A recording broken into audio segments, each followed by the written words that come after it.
Hi guys, long time no see, but I'm back, and here you see my newest project. I created a case, a Nintendo 64 case for a development board. I plan to install an emulator on that board, and I will insert this later into that case.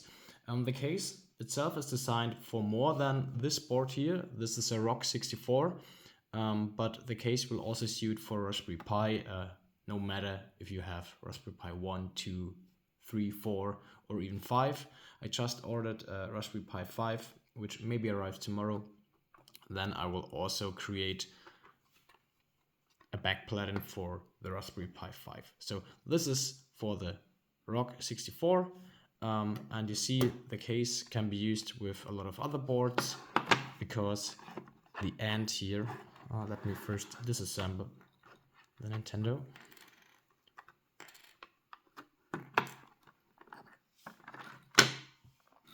You see the plugin here can be just inserted, and there you see this is for the form factor of all those boards, so it will suit perfectly in. And if you close it, just let me take off this. You see here, it's just the space where you need that, board matching slot, you can say, or how will we call it? I don't know. So if you just insert it, you see, okay, this is perfectly closed now. So in order to assemble that case, you need to print a lot of stuff. You print the upper part, you print the lower part, you print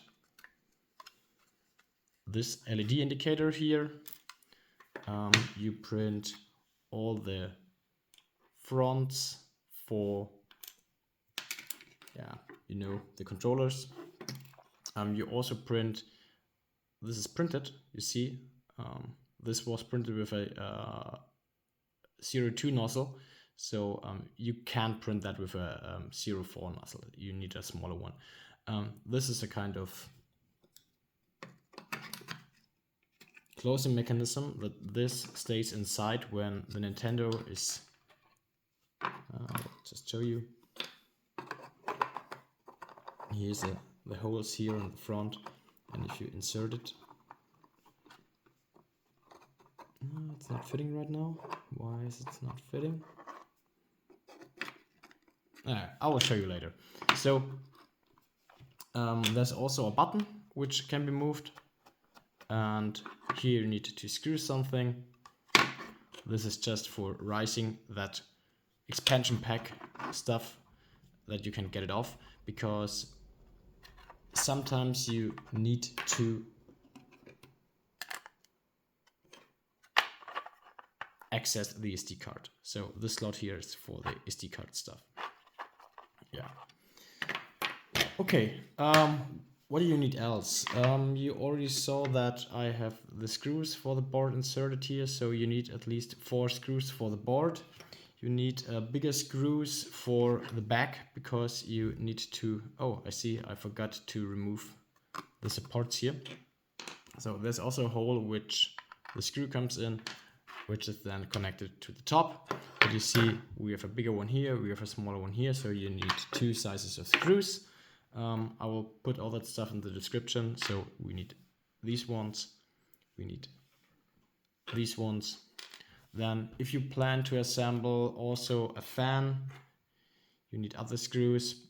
Here's the place for this. So it's designed in the way that the fresh cooled air is coming from below, and the warm air is just pushed out. And because you generate a kind of pressure when you're pushing the air out, automatically the cold air comes through the bottom. So, but you don't need to assemble that fan. Okay, you also need screws for the fan. So these are M3s. These are also M3s. This should be an M5. I have to... No, it's an M6. Maybe you can see, yeah. But as I already told you, I will put all that stuff to the description. You need also two smaller screws here. These are also M3 screws in order to assemble the button here. So this plate moves and pushes out the expansion pack a little bit, just really a little bit, 1 millimeter, that you can grab it from here with your finger and just get it off. Okay, I think that's everything so far. I will also add another video for the assembly later. This is just a kind of preview. Yeah, have fun with it. More content is supplied in the next days.